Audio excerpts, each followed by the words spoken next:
Hello, everyone. Welcome to a Tap Chief session with Andreas Klinger in figuring out how to make remote working work for all of us amidst the corona pandemic and having all of us having had to go work from home almost overnight. Andreas has spent a lot of his time at different places, but most recently, he used to be the head of remote at AngelList.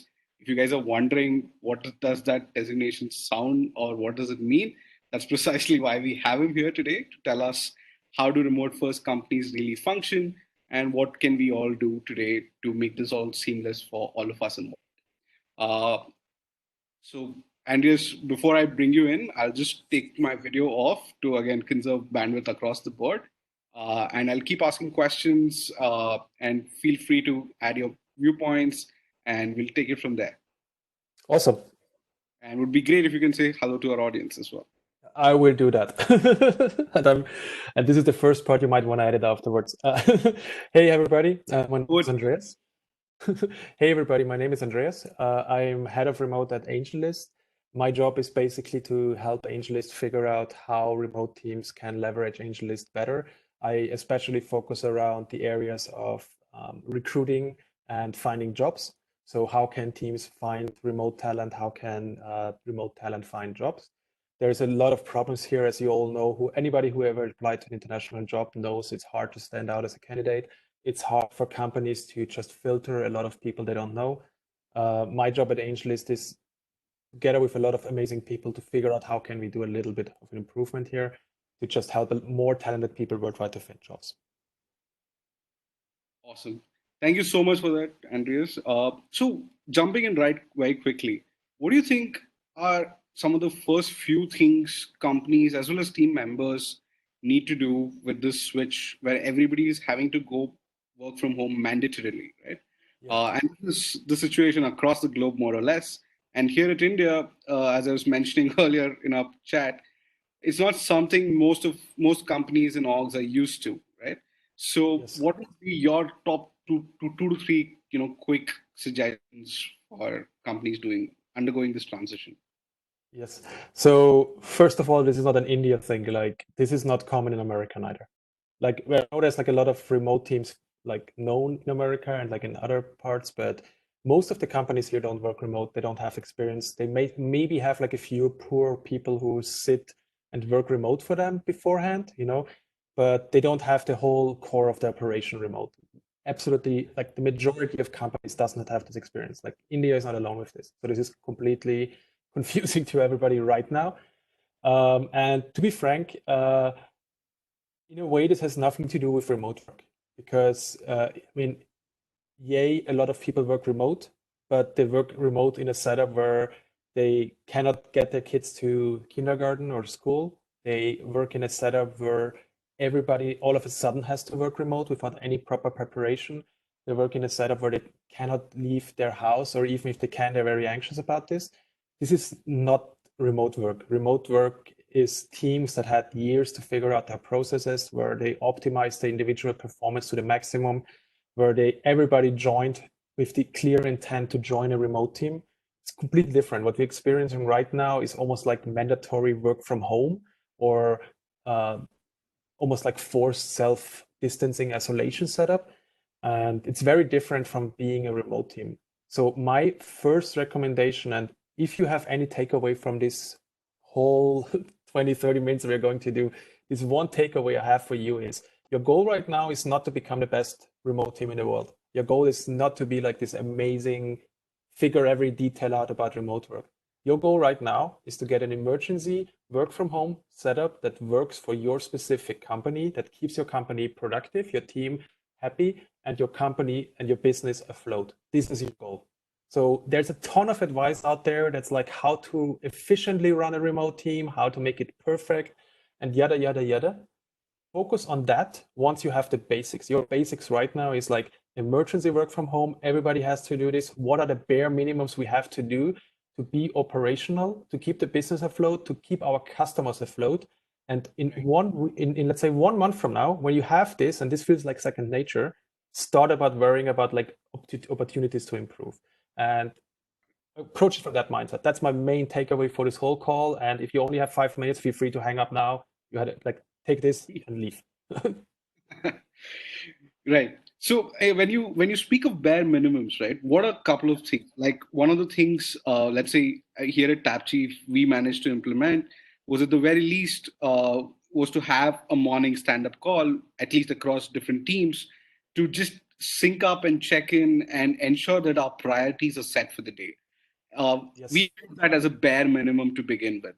What are some Yes. others that you could potentially think of, which teams can put in place overnight? Yes. So, for example, the thing that you mentioned is one of the things I would absolutely recommend. And it's a perfect example of this is something a normal remote team would not do anymore. Because in a remote team, after a certain time, even if you're with TapChief, let's say in 1 or 2 months, you might get to the point that your team is so comfortable working remote that you prefer asynchronous communication over synchronous communication. Right. Right now, that's not the situation. Right now, it's about helping people finding a routine, having FaceTime with their coworkers, having just a general synchronization that's similar to how they worked before. So a call every morning, a stand-up call every morning where everybody says, this is what I did yesterday, this is what I'm going to do today, and these are the problems I currently face, and have like a round of more than maximum, let's say 5 to 10 people, um, that's something I would recommend. If your team is bigger than 5 to 10 people, and I hope they are, split it down into the individual units, and have the stand-ups focusing around that. If you realize that people are like the discussion is all over the place, maybe you have to stand up around individual projects instead of like every person like works on 5 projects and like list about all these 5 different projects. Have to stand up around like okay, project A, okay, what are we going to do? I'm the lead, I will say this, what everybody's going to do. Project B, you're the lead, now you tell about that. So Sure. morning call stand up, great thing to start, and a classic example of something that the remote team or like even you in 1 or 2 months might not do anymore. You might switch to text updates in Slack or in chat. You might switch to weekly updates. You might switch to longer documents or something else. But this is something you can worry about later. Got it. So, uh, one of the other most important issues or things at our behest at this moment is how do you ensure people are still connected, right? With post isolation, as you mentioned, one of the biggest challenges is not going to be productivity because that can come next, but it is just ensuring, how do you keep spirits high Yes. across the team? So, could you share some learnings, which again, while I understand that things to keep up the spirit, etc., in the long term would be very different, but at least from a hot fix standpoint right now, what could managers, what could founders, etc., be doing to make this easier on their team members? Yes. So as a team lead, you currently have, I would say, 3 tasks. Okay. Task number 1 is the routine of your employees just broke. So you need to help them establish a new routine, and we'll get into this in a moment. Task number 2 is adapt your processes to function remotely. And we will get into this like in a moment as well. And problem number 3 is you will have situations that will come up because people are not used to this. And it's an extreme situation. Like one of them you just mentioned, that's isolation and all of that kind of stuff.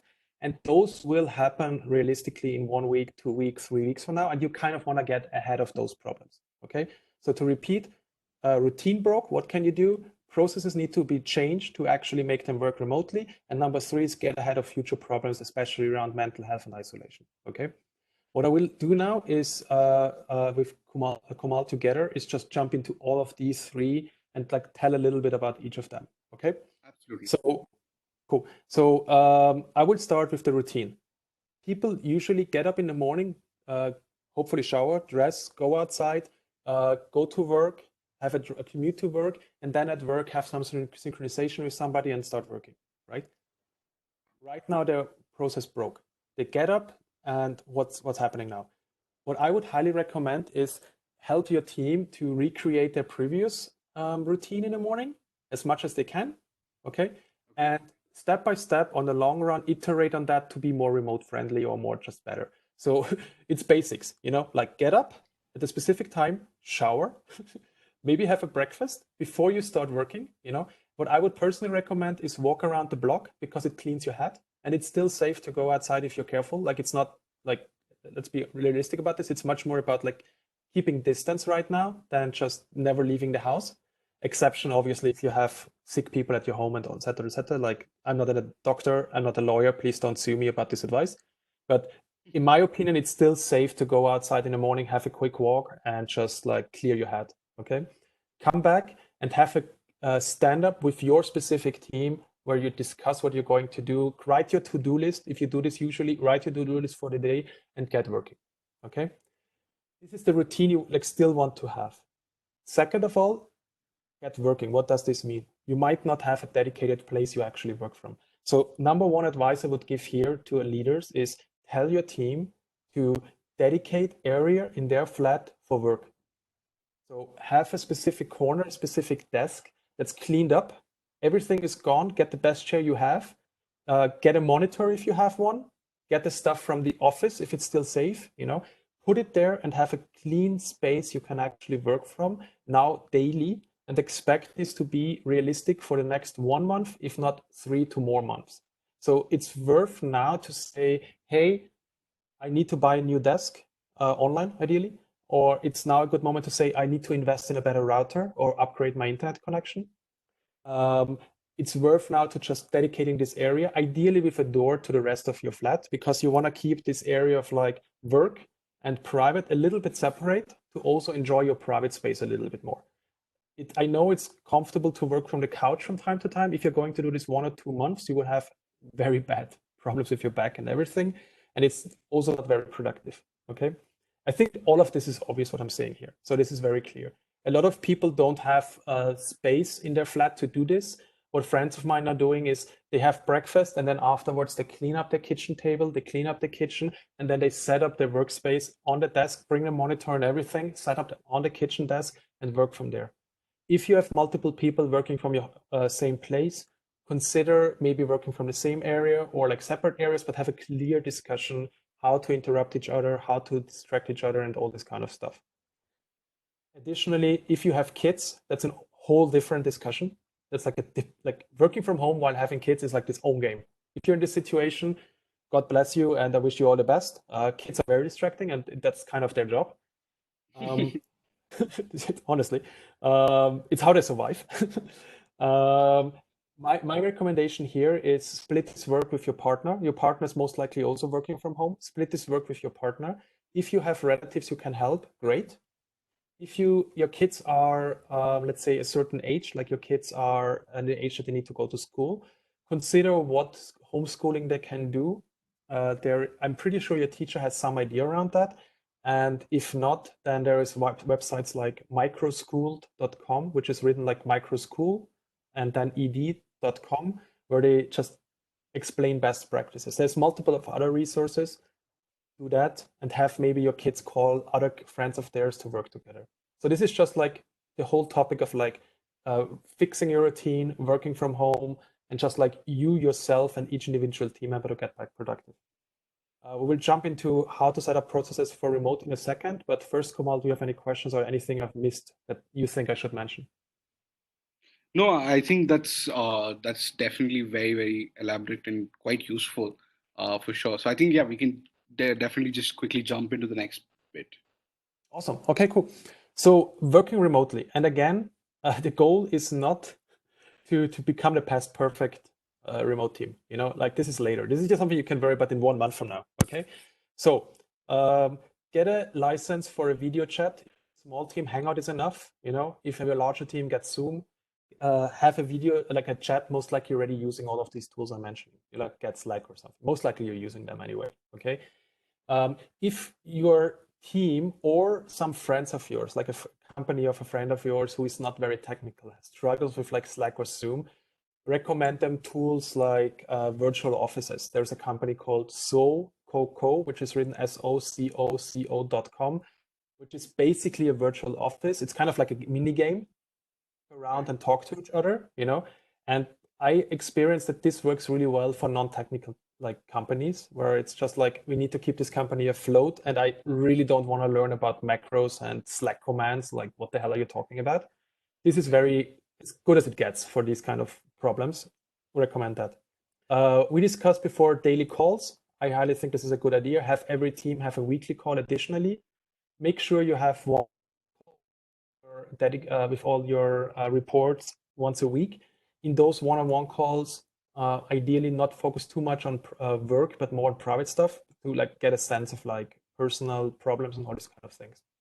Additionally, things you can try is, for example, having a channel where everybody says hi and goodbye when they leave, like good morning channel, essentially. Consider this something you try. If it works, great. If it doesn't, doesn't. Okay. In a lot of teams, it's weird when you start working and when you stop working that you don't have this clear boundary. You know, when are you available and not?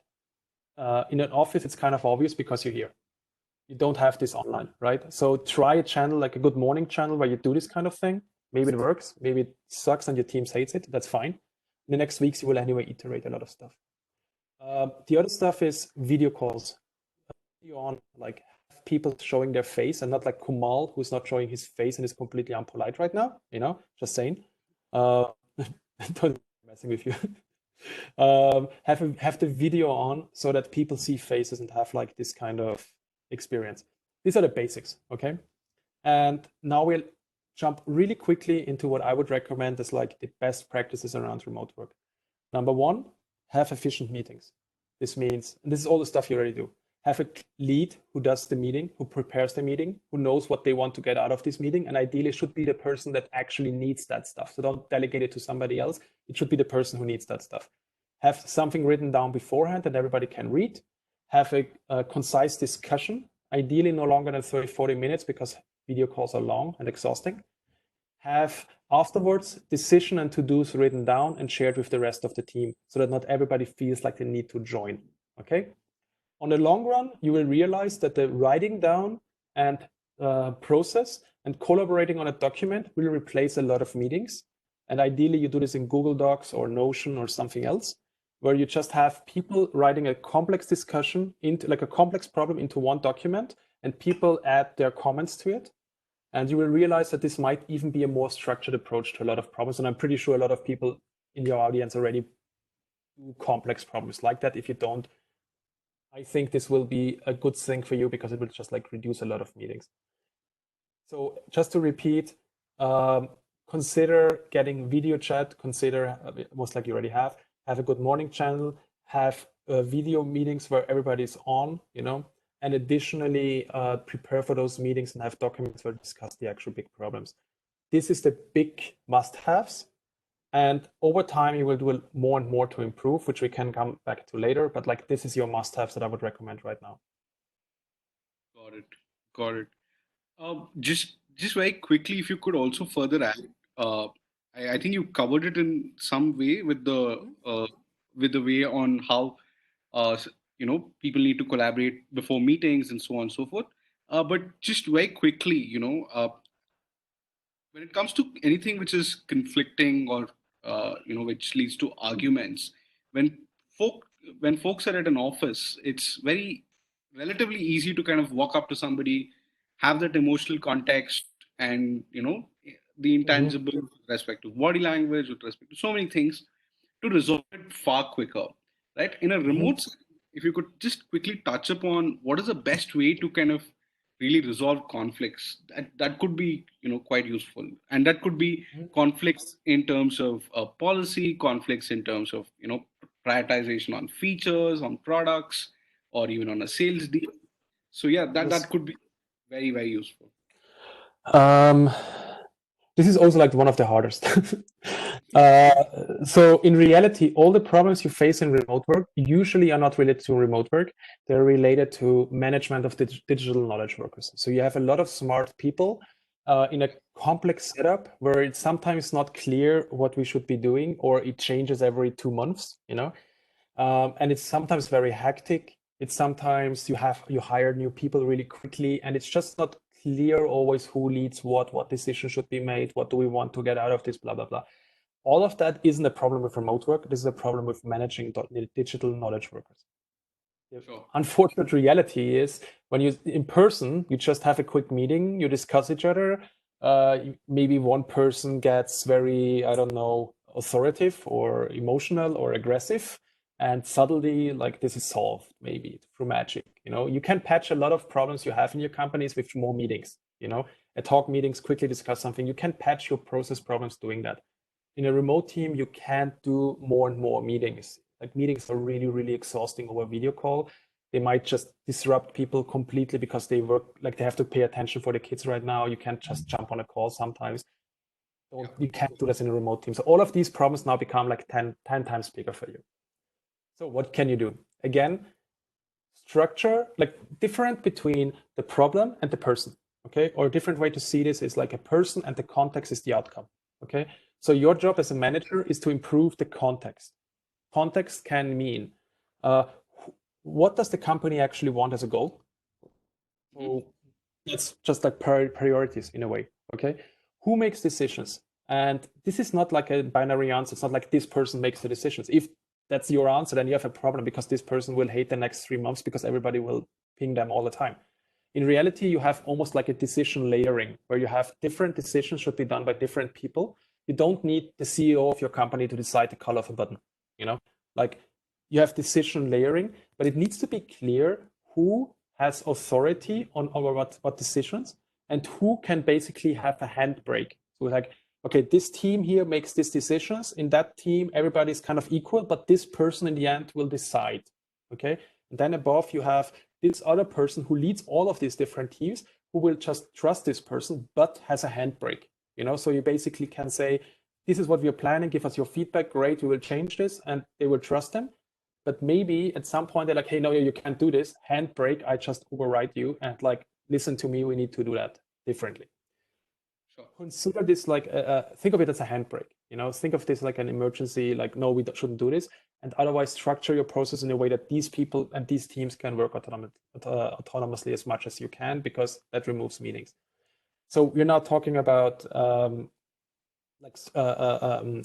priorities, decision making, and these are all management basics. And most of you guys have this better under control than I have, I guess. But these are like the things that in remote teams you feel instantly.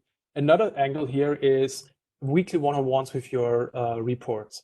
Figure out what problems they have with other people, figure out the problems they have at home, figure out additional stress terrain, and like get an understanding about that. So the human side of this. Another angle here is just consider if there is a way to approach those discussions differently. So one thing we discussed before, because in a way, if your team is motivated, they want to come up with a good solution. And the reason they have the conflict is not because all of them are lazy. The reason the conflict they have is because they're all passionate about the problem. That's the situation you want to be in. So reduce it back to the problem. Like, for example, we discussed before collaborative documents around complex problems, because usually there is not one right answer and one person has the perfect answer. Usually that's a complex, nuanced problem. Deconstruct it, like have like a document about it. See if you can split the problems into sub-problems that can be solved differently. Okay. Additionally, things that you can consider if a lot of people have different ideas how to solve a problem. Have an online whiteboarding session. Use a tool like Miro or Mural, that those are written miro.com or mural.co. Miro or Mural. Use one of those tools and have an online whiteboarding sessions. Usually you do them quite straightforward. You just say, what is the problem that our users currently face? Like, what are the different problems we have? What are the problems the user face?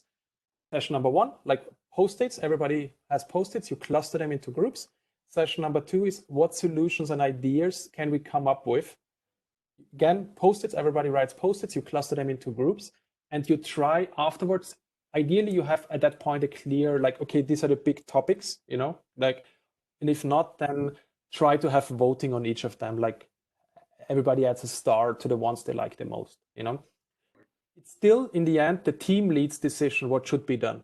But this is a way how you can get everybody on the same page, get all the information out, and all this kind of stuff. Highly recommend doing something like that. There's multiple other techniques, but I would focus on these kind of stuff. So like priority, decision making, the human angle, like just understanding what's going on with people, approaching problems deconstructed and in documents and like just break them apart into smaller problems. And last, having a whiteboard discussion around that. If all of that fails, okay, and I hope you're not in this situation, but like if all of that fails, one way to, there's like still cheat codes you can do.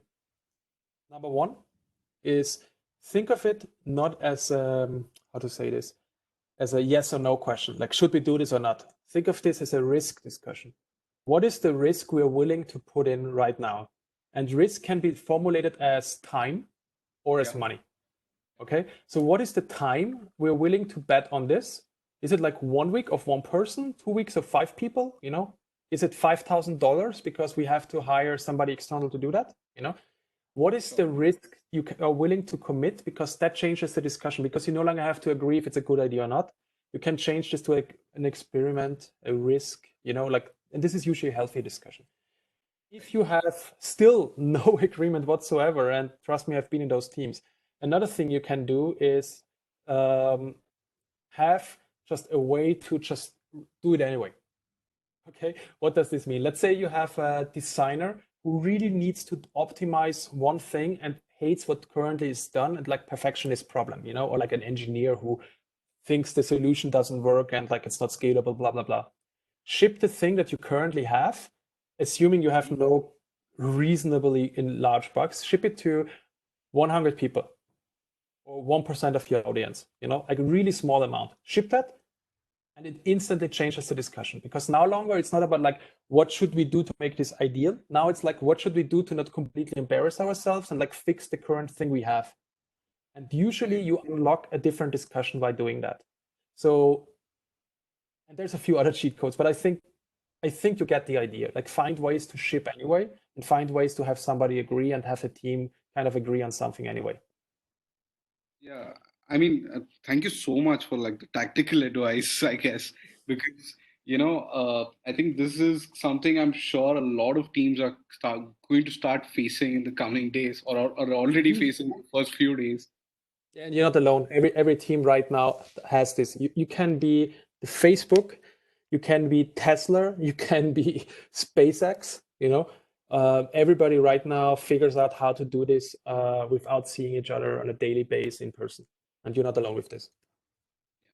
Yeah. Okay. So one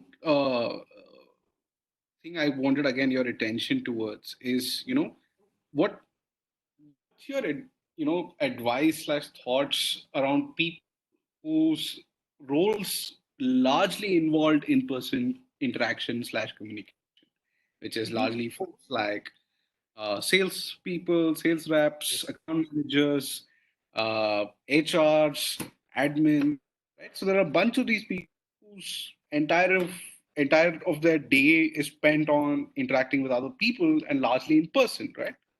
So Yes. of course, they can start trying to do video calls and trying to do, talk to customers over Zoom and whatnot. But there's definitely going to be a large shift because, in some sense, a lot of people who take up such roles are also extroverts who enjoy doing that, who enjoy being out there, who enjoy socializing, right? Mm-hmm. So, I'm deeply concerned about, that cohort of people and how do they kind of navigate this next eight, 8 to 12 weeks. So, Yes. yeah, any thoughts on that? Yes. Again, this is a completely complex problem that a lot of companies face. And whenever I see like a big problem, what I do is I break it apart into smaller problems. Okay. Sure. So, what are the actual problems? They cannot do their job. This is like they don't know how to do their job, and like how do I do that? That's problem number one. You know, how can they again be productive and succeed? And problem number two is this is not how they enjoy working. Okay. And how can you solve that? And these are almost like two very connected but different problems. Okay. I Yeah. will start with like how can they do their job before I get into like what can you do to like get this whole extrovert and like loneliness and all this kind of aspect. How can they do their job? I'm not the expert. They are the expert. So if you are a salesperson, you know more about sales than I will ever do in my whole life, you know. But in reality, your job is not to have customer meetings. Your job is not to drive to a customer and meet them. Your job is to help those customers succeed whatever they need. And in the next months, you're not like the only company that's trying to figure out like how to stay alive and without like crashing into a recession. Realistically, all of your customers face this problem right now as well. So your job is to help your customers to figure out how they can solve their problems better. Your job is in reality not to meet people. It's not even to sell products. Your job is to help your customers so that they buy your products, and make your company succeed. But on the long run, you anyway can't succeed as a company if you don't solve a problem for a customer. You can't just magically just sell crap. All of you make amazing products, and these products are bought because they solve a problem. So go back to step one and figure out how can you make your customers succeed, and like start from there. And this might mean online content, it might mean webinars, it might mean video calls, it might mean personal phone calls. I'm pretty sure a lot of your customers, especially the people you know within your customers, are right now also overwhelmed with remote work and with just isolation. Maybe there's a way you can do that and help them, you know?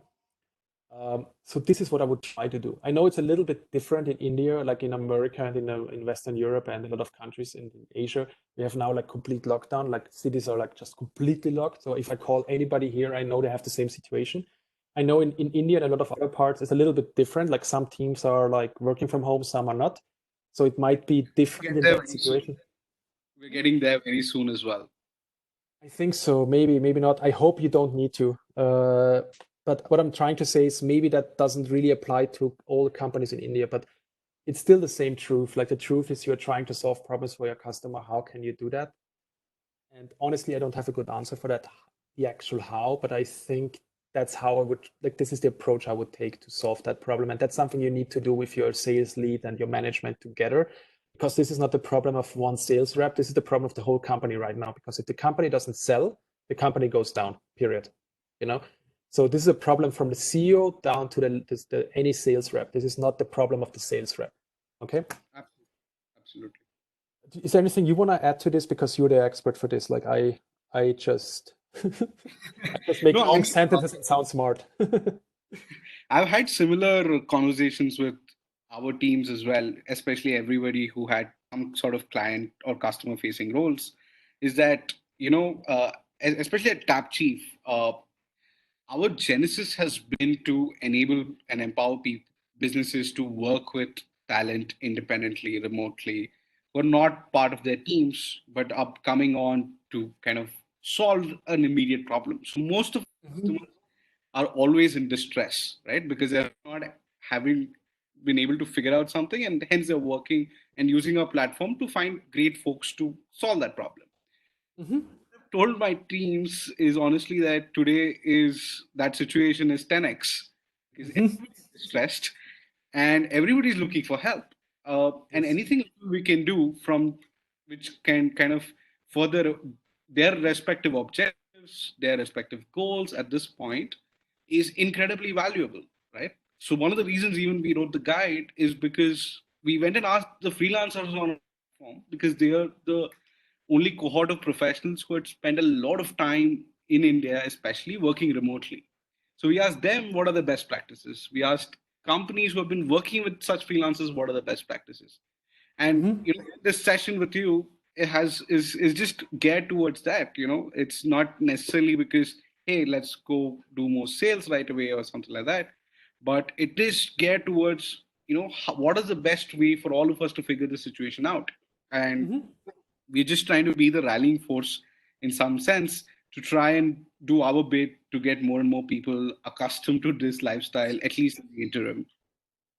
One good way to think about this is, if you are currently worrying about this, if you're currently listening to this here, for example, if you're currently trying to figure this out, you're most likely ahead of the curve already, you know? So help other customers of yours to also like get on the same curve, because realistically, in most countries of the world, there will be an economic downturn, just by the fact that the most fundamental parts of the economy, like things like retail, tourism, and restaurants and all this kind of stuff, is just like cut dry for, like, let's say 1 to 5 months. In Yeah. most countries, those are fundamental building blocks of their economy. Like, I'm from Europe, Austria. Tourism Right. is the main industry in Austria. We have old classic statues and old classic music and nice areas to ski. That's our economy. All of that is shut down. We have interesting, awesome food, like schnitzel and this kind of stuff, that is closed, So this is not a thing that's like not having an effect. This has really an effect on every country. And if you build products for your customers, I don't know what you're solving for your customers, but most likely you're trying to solve something so that they can be more successful in their lives and in their companies. This problem will increase in the next months. So I agree with Kamal here, like what can you do to help them? This is how I would frame this as well. Absolutely. Absolutely. Shall we jump into the whole topic of isolation and like people being extroverts? I think we can definitely do that. And I know you have a hard stop, so we can touch that a bit and finally wrap up as well. Awesome. So a lot of us are, and I'm the exception here actually, but a lot of us are not the people who like staying at home, and not meeting other people. And I'm a nerd. I actually enjoy this, like I enjoy working from home and not being distracted and like not needing to meet all these couple friends of my wife, and like let's go out for dinner with these friends and all this kind of stuff. I love it, don't get me wrong, great, but it's not me. But in reality, let's be honest here, like I'm just joking, but like in reality and honestly about this, humans are social animals. We need interaction with other people, otherwise we go nuts, And our work is 8 hours a day of social interaction. You can't just reduce this to 0 hours of the day. You can't reduce this to getting 2 emails and 5 Slack messages. It's 8 hours of day of social interaction you usually have. The other 8 hours are social interaction you have with friends and family. Those are also now to 0. The other 8 hours are you sleep. So what the hell? People will feel lonely. People will get anxiety and feel isolated. That's an absolute problem you will have. And this is one of the problems that we mentioned before that you want to get ahead of. Okay. Don't worry about this in the first 2 weeks or 1 week. Worry about this like as soon as you are stable as a company, but like worry about this.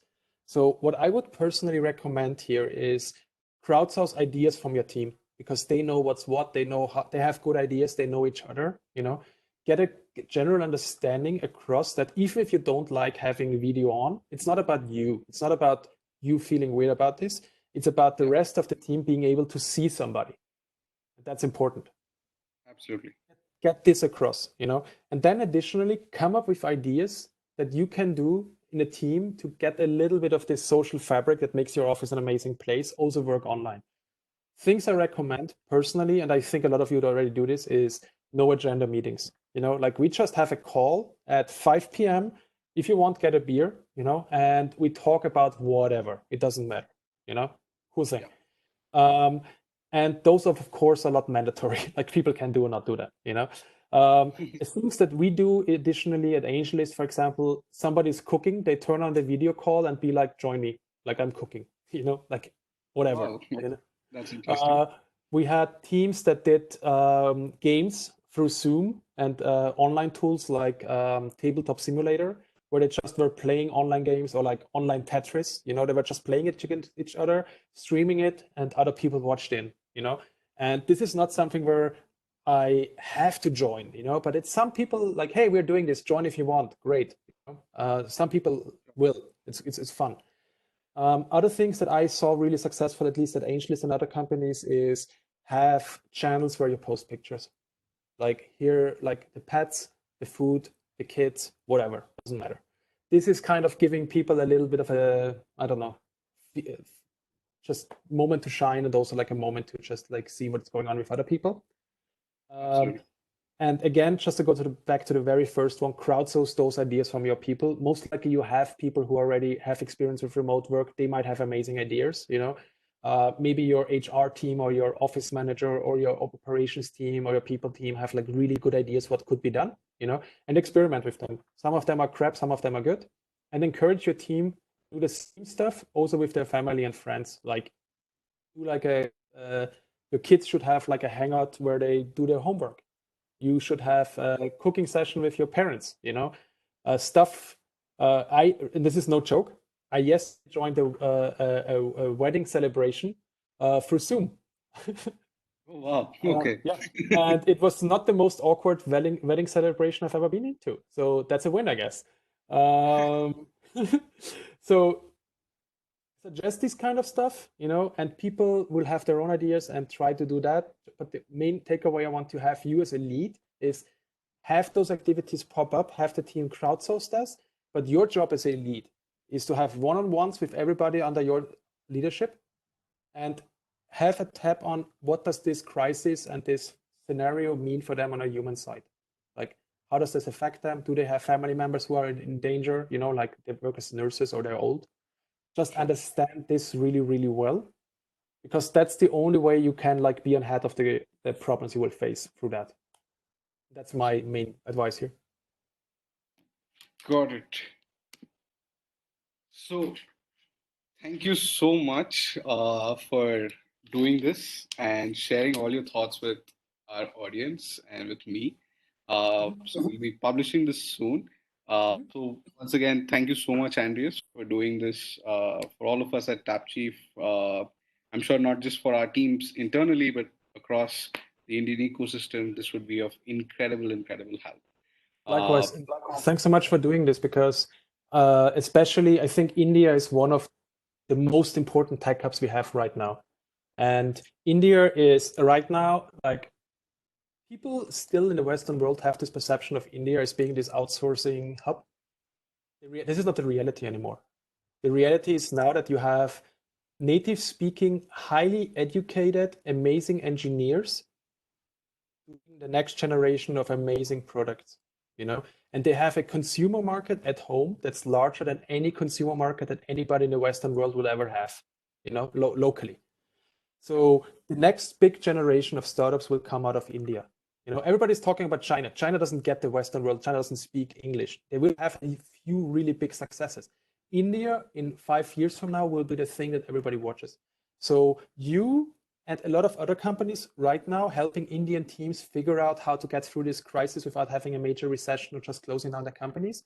This will be an important factor if it's like 3 years from now is India like one of the big ones, 5 years or 8 years, and I hope it's earlier. And this is why I'm really happy that you're doing this kind of stuff, and this is why I wanted to help you with this. Hey, thank you so much. Look forward to doing something together when all of this pans out. But for now, thank you so much, Andreas. Really, Likewise. really appreciate this. See you, mate.